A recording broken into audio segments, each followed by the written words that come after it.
I don't know why we listen to that part because it gets put in anyway by Noah. And so we could not have to. I thought about this the other day. I'm like, why for But a year? How will I know? How will I know if Devin's opinions matter or not? I'm like, why for a year have we played that when Noah puts it in the podcast anyway? See, now George, the live audience. It's like I just broke Liz. Yeah. I just broke Liz. I was all getting. It's like when your favorite part of a song comes up and then the DJ cuts it before the beat drops. Like that's what you just did. You cut my safe harbor language. George, I'm failing. We haven't even gotten into the episode. We have not even gotten into the episode, and you're already a little chaos gremlin. What is going on? Well, what's funny is Salim says everything that Devin says today is HubSpot endorsed. Just so.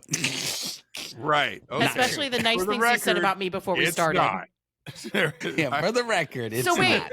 wait, are you saying HubSpot doesn't also think I'm a delightful flower? That is hurtful. Oh, of course they do. Of course that's probably Yamini's direct opinion and position. Yes. I'm certain. Yes, I would agree. And if not, before we started. Okay, George, you're pandering and it's working, but I'm going to say I'm noting the pandering. Noted. You're noted. Noah, you have to leave all of this in. I hope you know that. Anyway, welcome back to another episode of Hub Heroes. We are down a Hub Hero this week. Max, we miss you, buddy. We hope you feel better. But this week, I am excited about this topic. This was something we were tossing around earlier this week when we were thinking about what are some of the things that we want to be talking to going into the end of the year, right? And as organizations start plotting what they're going to be doing in 2024, it's not just about their strategies, it's potentially about who they're going to be getting help from, if anybody. So this week, we're going to take a step back from the tools, from the tactics. We're actually going to step out of the HubSpot platform entirely and talk about HubSpot partners. Now, Devin, I know this is a topic that you are particularly passionate about. I have two questions for you to start off this conversation. One, let's just get real clear. What is a HubSpot partner really? Because I don't think a ton of people are clear on that. And then the second thing I would love for you to address is something you mentioned earlier, which is you don't think people understand the benefits of really working with a HubSpot partner. Why do you think there's that confusion? So let's dig in. Sure. First, let me go ahead and put on my orange hat. For those of you who don't know, I actually work in the partner program at HubSpot. And before that, I worked in leadership at a few different HubSpot solutions partners agencies. So this is definitely something that's near and dear to my heart. Chad asked if my hat is sprocket shaped, and the answer is, of course. So there's actually a few different kinds of partners.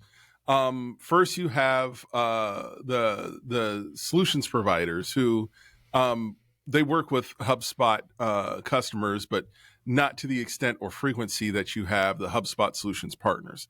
HubSpot solutions partners are partners that sell service HubSpot.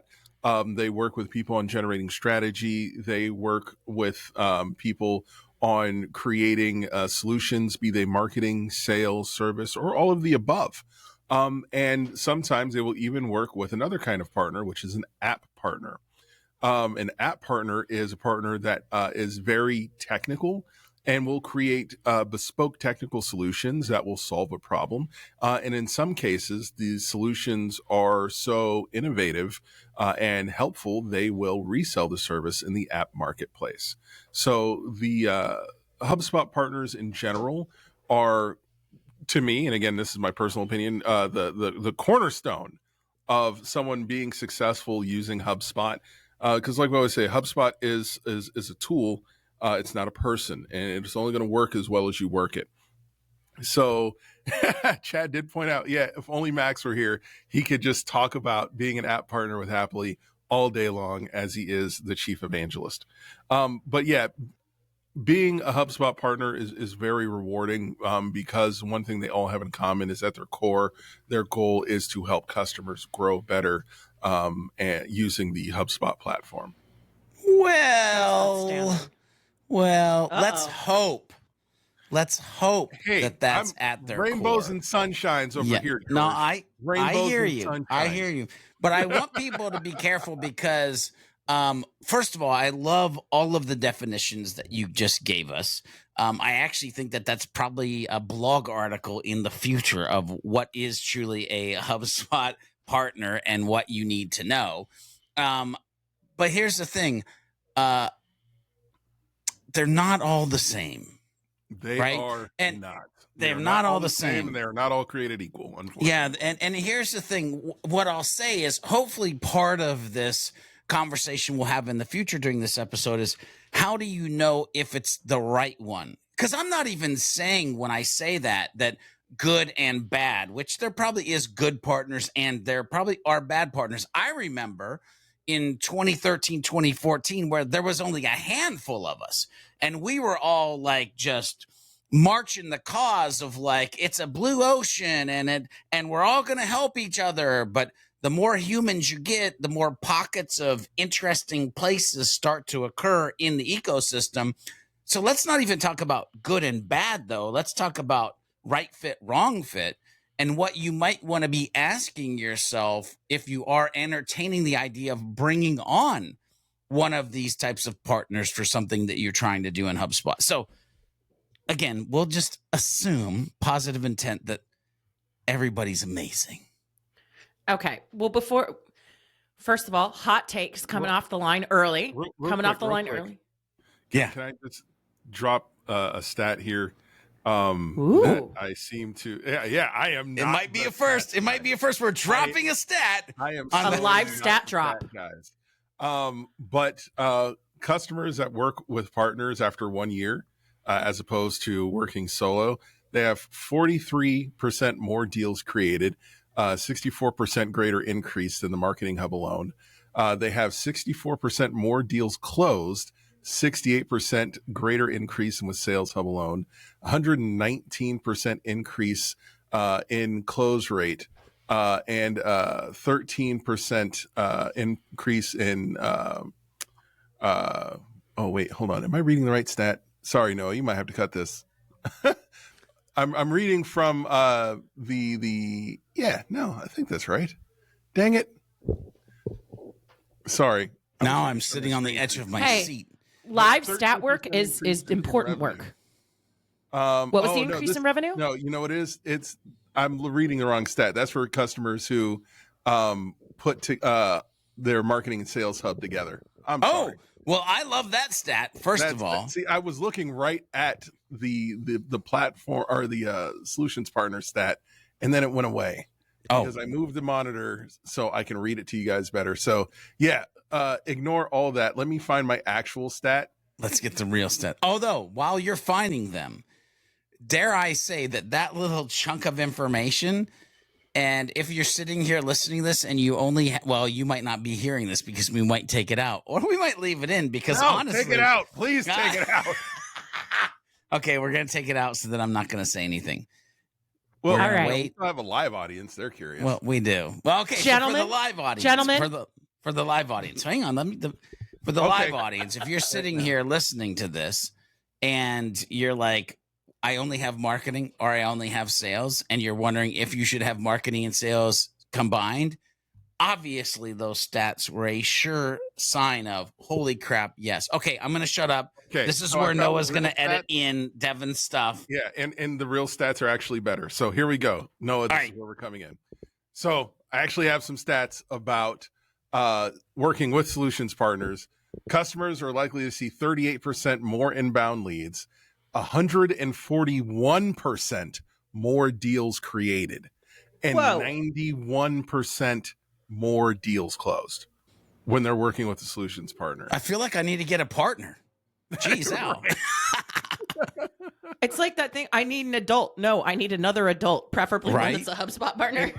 Chad had a great question. This is like automation. It's process. It's because process is lined out, documented. It's not something you have to figure out. It's not only teaching you how to use the tools, but teaching you how to use the tools in a way that's best for your organization and your process. Okay. Yeah. So here's what I want to dig into here a bit, Devin, because when we brought up this conversation earlier this week, you said that you don't think enough people understand the benefits of working with a HubSpot partner. Now, Before we get into the benefits, I want to go back to my original question here. Why do you think there's confusion about HubSpot solutions partners in general? Are people just not talking about it enough? Do people not understand what it is? What's the gray area there? And George, feel free to weigh in too as well.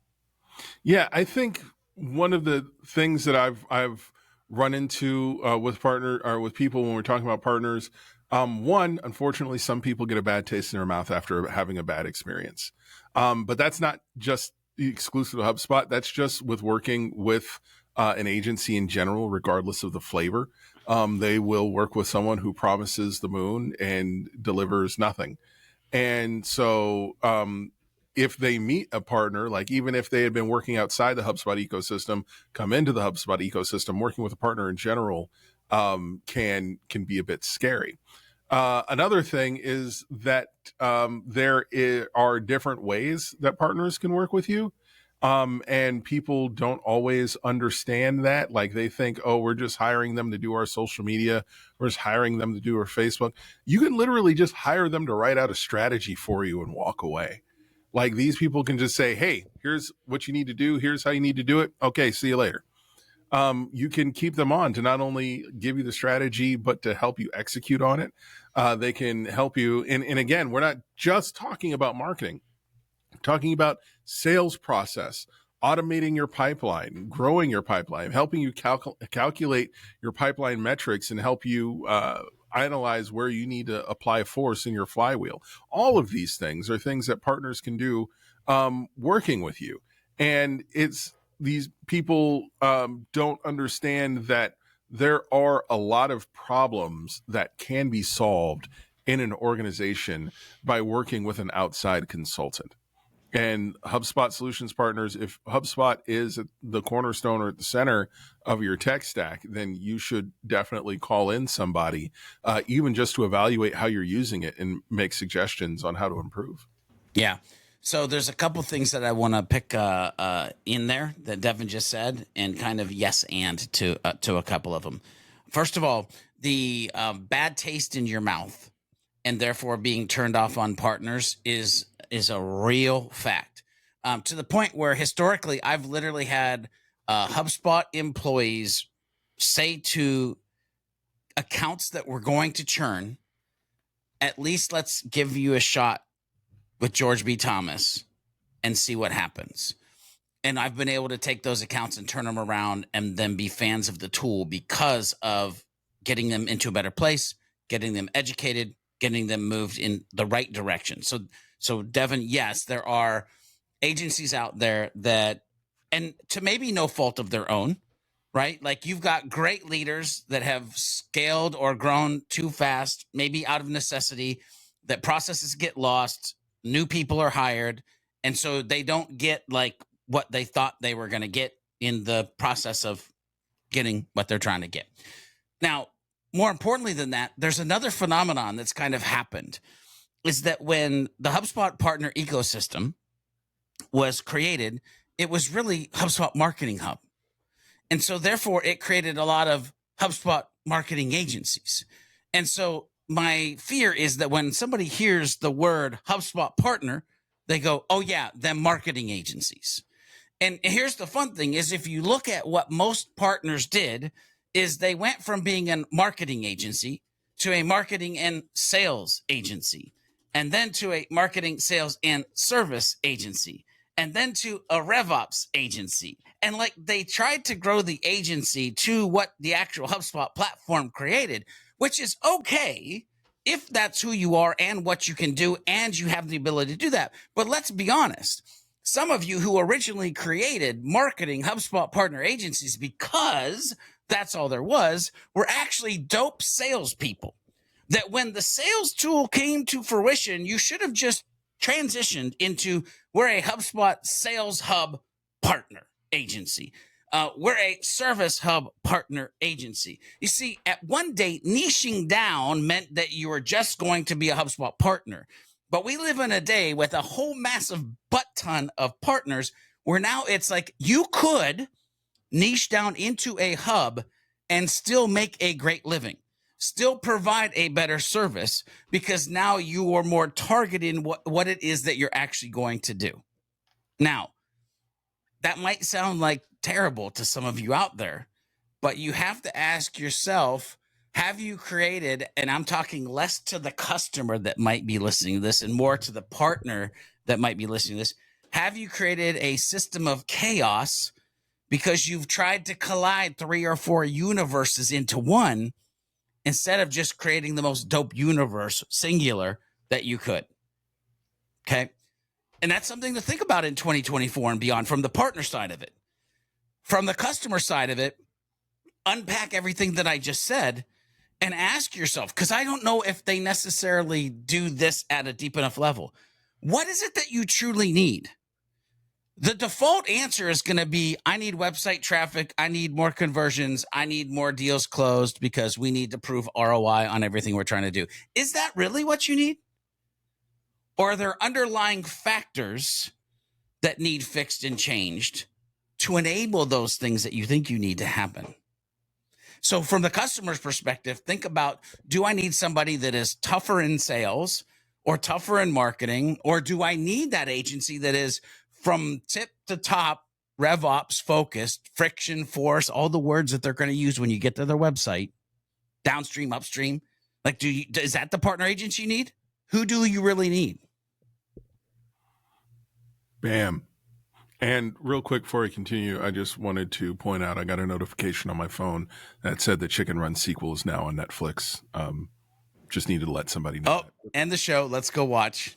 Yep. You heard it here first, folks. We've got live stat drops, movie updates. And if you were in the chat, Devin, I saw you make a Fast and Furious reference. I saw it.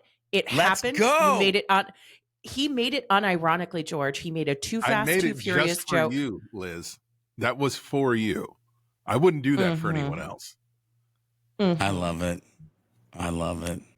Anyway. I mean, we could clock out, I guess, right now because we could, but I have other questions for you jokers. So nice try, George. I understand that we're recording this on a Friday afternoon. I understand that. And it's almost the holidays, but I have more questions before I'm allowing you to leave class today. So let's dig into what the actual benefits are. Like, this is our chance to have you guys talk directly to people who are looking at their 2024. Maybe they've been burned by a partner agency. Maybe they haven't. What are the actual benefits beyond, we will upscale your downstream, upstream revenue explosions? Like, what are the real benefits here? The number one benefit of working with a solutions partner is perspective. You can't see outside of your problem while you're still in the midst of it. Having someone come in from the outside looking in and who isn't plagued by the daily stressors of your current situation, who can take an objective look after detailed discovery and say, here's what we've seen, here's how it's working, here's what we recommend should change, and here's what we think will happen when you make that change. That in and of itself is worth its weight in gold. Yeah. Like the forest through the trees whole thing, Devin, is without a doubt. Like, it's so hard. Like, and there's even times where I'll challenge myself of like, maybe I should get somebody to just look at the jam that I'm creating to see if it's actually as jammy as I think it is, right? Like, and having that ability to self-reflect on you and your business to understand that it is time to maybe get a new set of eyes, I totally agree with. The other piece that I'll say in here as far as a benefit is just the speed to scale, or what the better way to maybe this would be is to expedite the things that must be. Because here's the thing, what I don't think everybody realizes is that there's things that are nice to have and there's must be's. And I can't tell you how many portals I've gone into as a HubSpot agency partner and seen completely broken must be's sitting in the portal for what has been 1, 2, 4 years, right?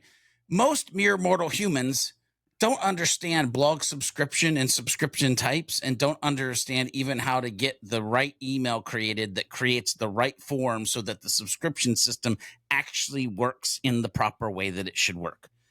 Many mere mortal humans don't understand that when we say the word persona, we don't mean the book that was created and written about how to create a dope persona, or that we want you to create some type of fictional presentation slide and posters that you spread throughout your office space. Like, that's not what we're talking about. We're talking about a way that you can create a property that helps with segmentation, triggers, reporting, and just automated communication, right? Like, we're talking about the engine of the freaking inbound machine, and it just sits there and nobody ever puts gas in it. They don't put seats in it. There's no steering wheel. And they're wondering, why is this junk not working? Like, these are main have-to-be's, must-be's that partner agencies that have seen hundreds of people make those mistakes before know to immediately go look at it, call it a hot topic, and start to work on it. Mere mortal humans don't realize that they can create a folder, create 18 lists, and actually have a data hygiene process to know when people should have a physical postcard, be deleted, or whatever action should be taken inside their HubSpot portal. Like, these are the benefits that you get from getting somebody who truly knows HubSpot, and what I dare say would know business, and Devin, the word you use, perspective, business, and being able to look at it at different perspectives because of helping accountants, helping app developers, helping like all of these different business use cases. And now all of a sudden you've got this modular mindset that you can plug into the business as soon as you see how they are and understand, oh, this is how we're going to wrap HubSpot around your business. I got it. Now let's go ahead and implement it. I love all of these different benefits, but it does leave me wondering, there isn't a right time for everything, right? It's not always strategically going to be the right time to bring someone in. So what are the ways in which you would encourage organizations to self-identify or self-assess when they are ready to work with a HubSpot partner? What are those inflection points? What are those questions they should be asking? Yeah, see, I got to push back on that one. The thing is that it might not be time to enter into a partnership or into a retainer agreement, but there is always time to have someone come in and assess and look at what you got going on, even if all they're doing is helping you see what's broken and giving you ideas on how to fix it. I'm going to go ahead and shout out a partner I used to work for, Digital J2. Shout out to ET and all those guys. He had this wonderful thing where before he would enter into any sort of retainer, the first thing he would do is do a strategy. It would be discovery and strategy. And the first part of discovery was see whether or not he wanted to work with you in the first place. And then the other part was to help you develop a strategy for success. And at that point, you can continue to work with them, or you can move on to someone else, or you can implement it yourself. But either way, at that point, you would have a better understanding of whether or not you need to bring someone in. Because the thing is the question is, do you want to make more money? If the answer is yes, then you need to evaluate working with people who can do that. And it is at a fraction of the cost of headcount. Like for the price you're paying for an entirely new staff member, you can have an entire team of people devoted as a fractional resource to your organization. But at the end of the day, you need to know that something's broken. And there are so many people check this out. Talk about broken process. I have a friend who lives in Florida. I'm not going to say the name of the company that she worked for. One, because they're stupid, and two, because they fired her after she pointed out their broken process. So screw those guys. But here's what happened. Their sales process is when a lead comes in, the lead would go to the lead salesperson, the head honcho, the big closer, right? After 2 weeks, if he does nothing to close it, if he can't close it, it goes on to the next person. And then after 2 weeks, it goes on to the next person. And it just goes down the list. And this guy, this number one guy, shockingly, is making millions of dollars by closing people. And it's like with these commissions through the roof, it's like, oh yeah, I want to be like that guy. But you're getting his leftovers. And then everyone else is getting everyone else's leftovers. It's like that one prison movie on Netflix where the food just kept going down the prison. And at the bottom, people just ended up with scraps or starved. And it's like, it is the worst process of all time. But you can't tell these people anything different. Like not even just the sheer stupidity of just like filtering these leads through this stupid favoritism funnel, but when also combined with the fact that someone might not be ready, especially given in their industry, people aren't going to be making these massive changes to their homes without, in 2 weeks. And so if they're not buy ready in 2 weeks, all this guy's doing is cherry picking. And it's like, so if they're not buy ready in 2 weeks and they're not selling, they're not sell ready, but when they come back, they find out they have to talk to a completely different person who may or may not be an expert in what they're doing. It is so stupid. But to work there, you wouldn't think it's stupid because your idol is making all this money. But an outside consultant would come in and slap you with the reality gauntlet and just be like, no, stop right now. And yeah, somebody's going to have to stop buying yachts because they're not going to be making as much money. But if there's no one who's going to come in and tell you that, then oh gosh, see, now I'm angry. Go ahead. First of all, OMG, like you're creating a cultural, by the way, this is more for the partner agency, less the customer. You are creating a cultural nightmare with the system and scenario that we just listened to. And here's where, like, back in the day when I was in sales, we used to call these folks lay down Larrys, meaning they would come in and they would already have their credit card in hand. They were ready to buy. My job was just don't screw it up. Don't screw it up, sales guy, ready to buy. This person is simply scraping the lay down Larrys off of the sales funnel and letting everybody else try to do actual sales work. That's what's happening here. And not that they might not have a little bit of sales chops. They might have a lot of sales chops. But man, that is so dysfunctional. Now, I want to get back to the original question, Liz, because Devin mentioned it's always good to get listen, when's the right time to have a mechanic look at your car before you don't have any oil in it or your transmission is blown up? That's the right time, like before those things happen. So Devin mentioned like the audit. And so one of the things that, we're messing around with and entertaining as we're making some big changes in 2024 with what we're doing and how we're doing it is we've got this idea where we're talking about this visualizing the client journey, visualizing our customer journey. And we're going with audit, action, automate, accelerate, right? So there's literally the start of anything that we're going to do from a training perspective, from an implementation perspective. We're going to do an audit. We've got to pop the hood. We've got to see if the oil's low. We've got to see if the transmission's about to blow up. We've got to look at the blog subscriptions, the personas, the data hygiene. These are must do's that we've got to see. So we're going to do that audit. Then we're going to tell them the hot topics, the actions that we immediately need to take. Then we're looking at automation and acceleration. But here's the thing. If you're about to cancel, I'm going to give you another scenario, by the way. If you're about to cancel HubSpot because you haven't been able to see the ROI out of the system, I would dare to tell you that the one step before you actually do that is maybe try to give a partner a 6-month, 9-month, 12-month opportunity to see if it was in their hands, if all of a sudden this wouldn't become the godsend that you originally thought was for your organization, but now you're disenchanted because it's not the silver bullet that you thought it would be. Because, well, listen, I can get inside of a NASCAR car. I'm going to wreck. I'm not a NASCAR driver. First of all, I'm probably going to doo-doo myself on about the second turn.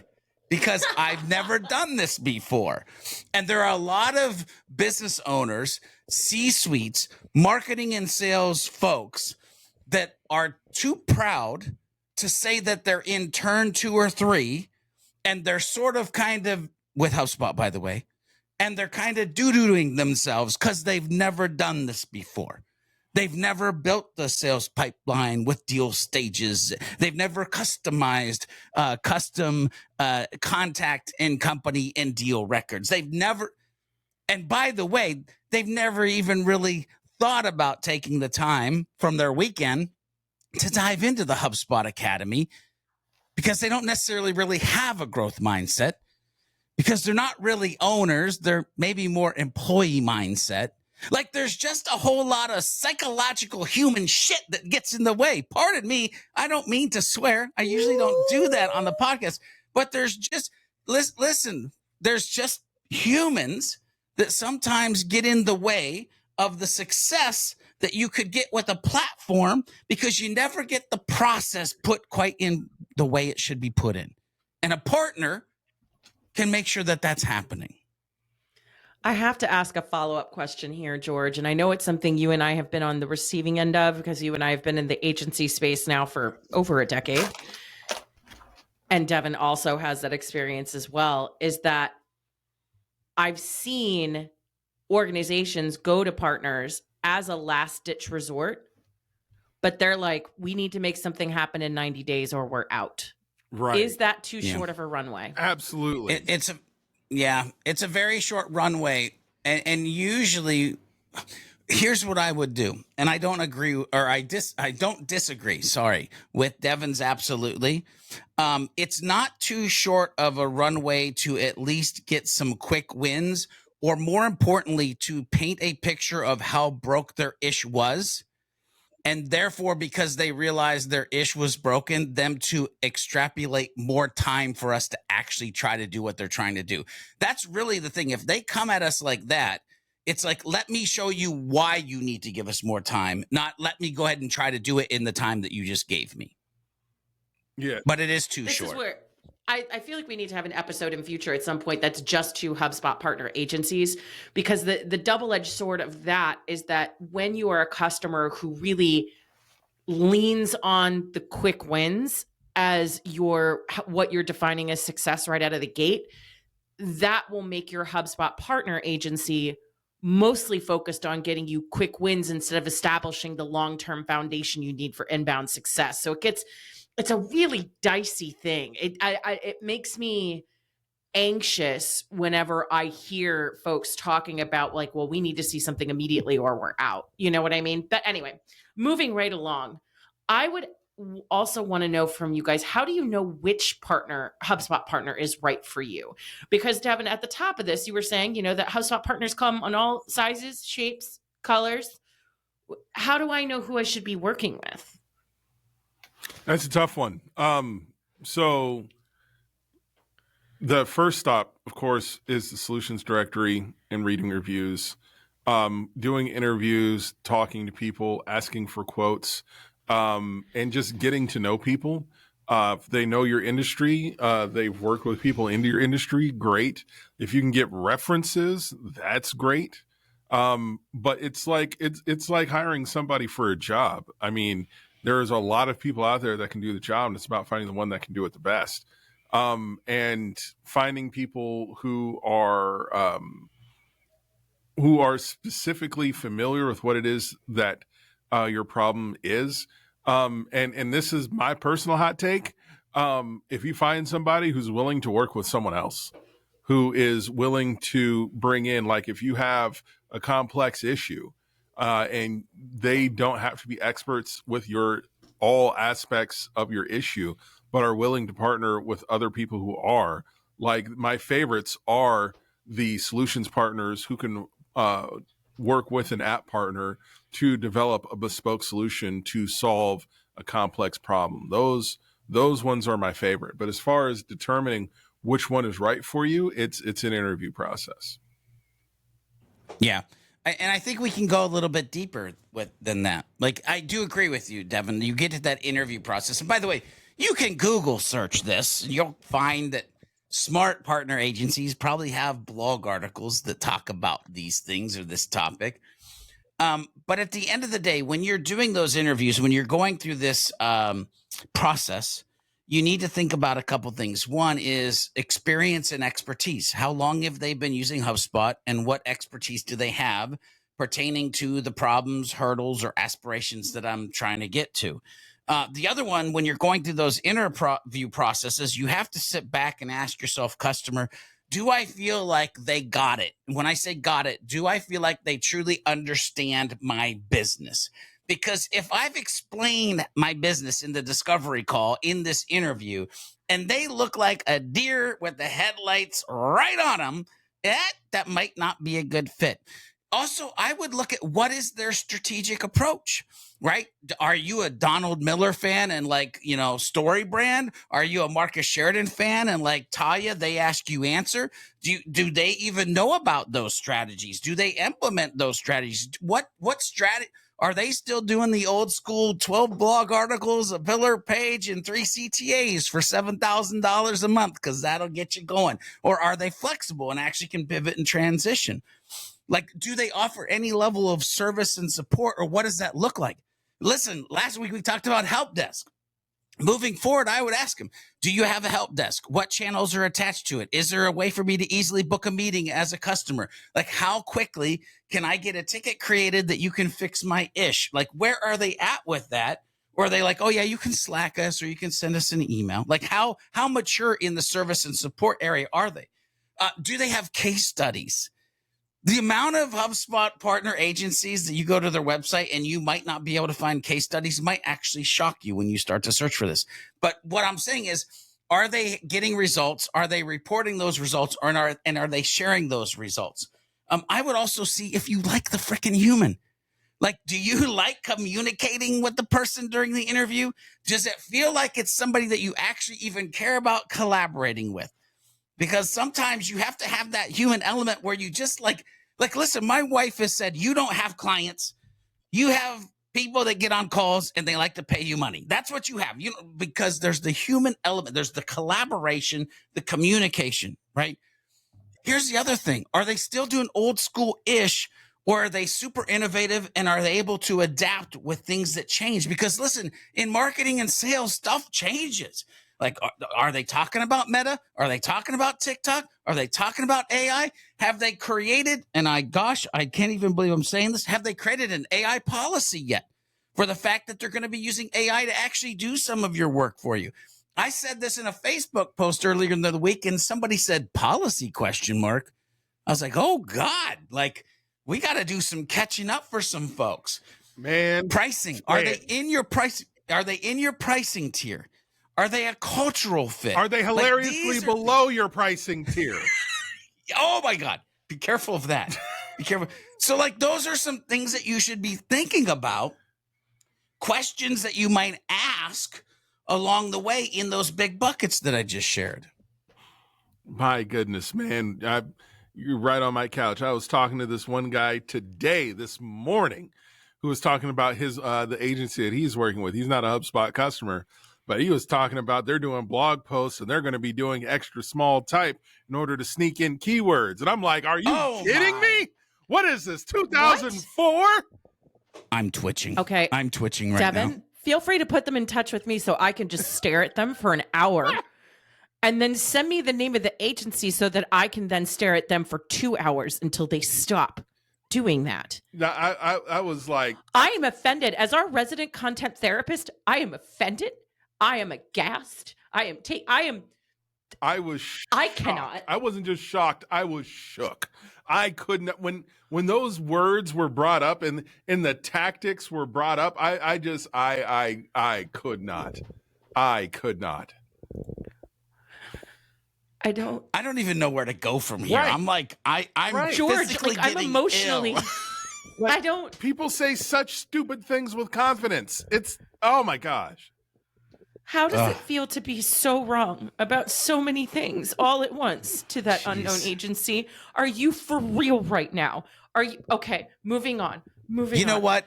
They're probably the same agency that decided it would be good to put the email footer where it's manager preferences. They put white text on a white background until HubSpot said, hey, you can't do that.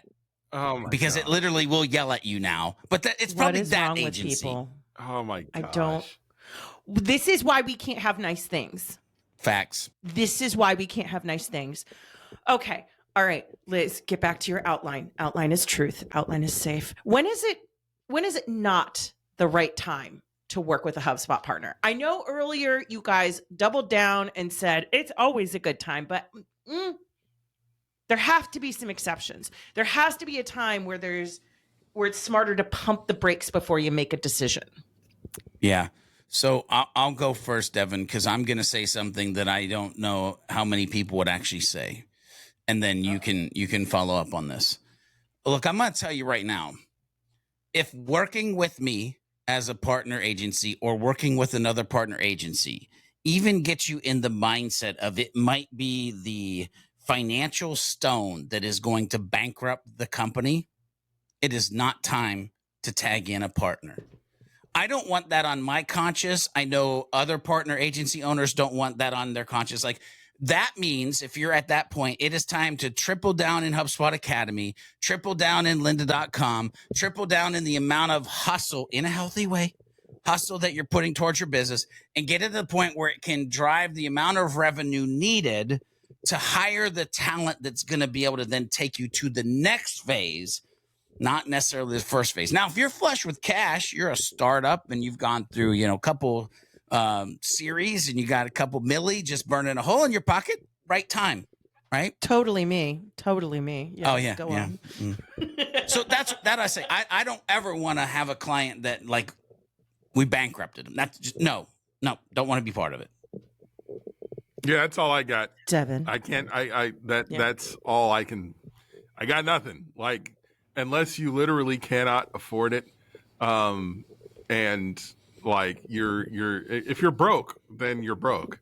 But outside of that, I can't really think of. I'll give you a couple more. More. We actually mentioned one. We said, if it's like 30 days and you're like, turn the ship around and get me to the promised land in 30 days, just don't hit up a partner agency. Oh, here's one. And don't trust the one who says yes to that either. Yeah. If you're not in a position to utilize them once you bring them on, that is, I've actually had a job and gotten fired because of that. Well, I'll say laid off. I wasn't fired. It was actually great people, great team.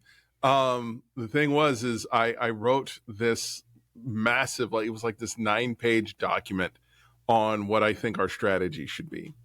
And I turn it in to the VP and the CEO, and they both look at it and they're like, this is fantastic.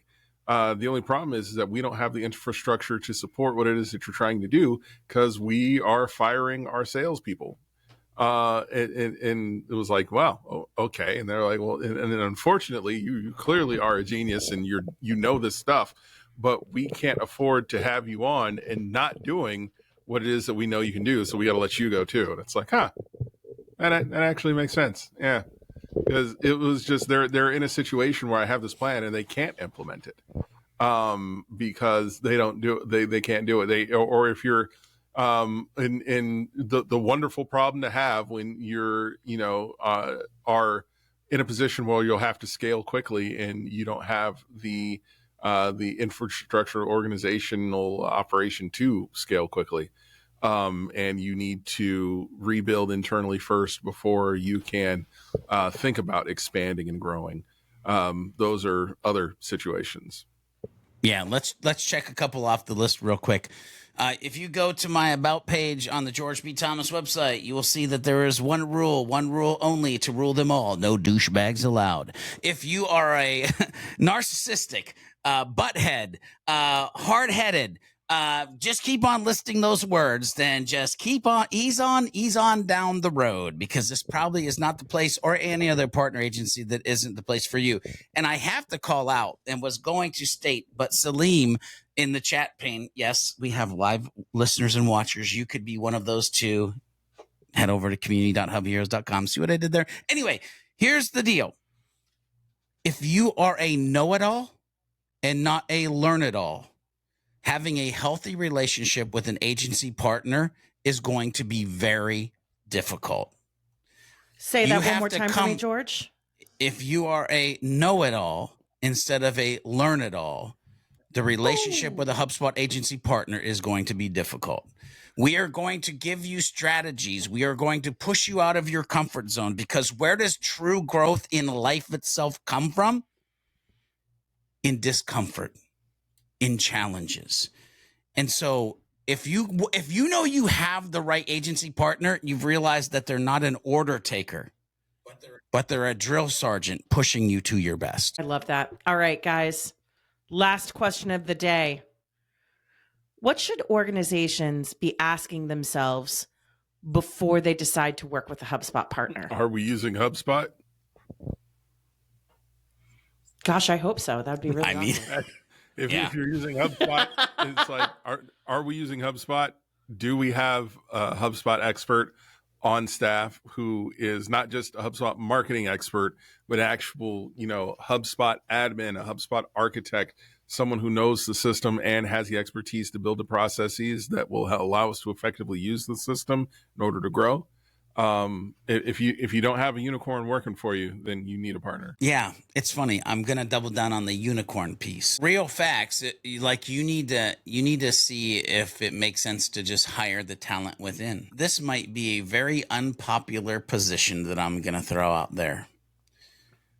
There are many, many magical HubSpot super admins that right now work for agencies, that work for HubSpot partner agencies.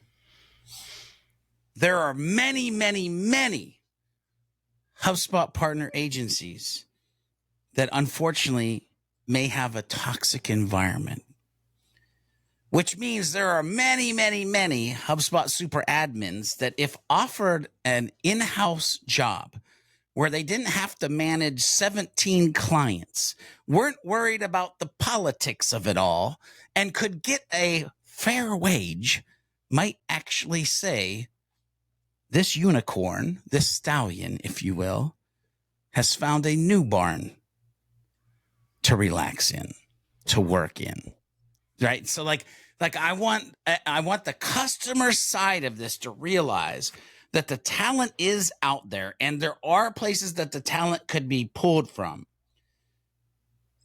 So do you want it to be in-house? Does it have to be in-house? Can you afford for it to be in-house with insurance and 401k and all that? Or does it just make sense to find a healthy culture with humans who like what they're doing that you can kind of plug in? And when I say plug in, what I mean is not a 500,000 foot extension cord, but plug in as it feels like they are right there with you, doing what you need them to do, understanding what you need them to understand. I love it. Gentlemen, another great discussion in the books, I think. Another great episode of Hub Heroes in the history books.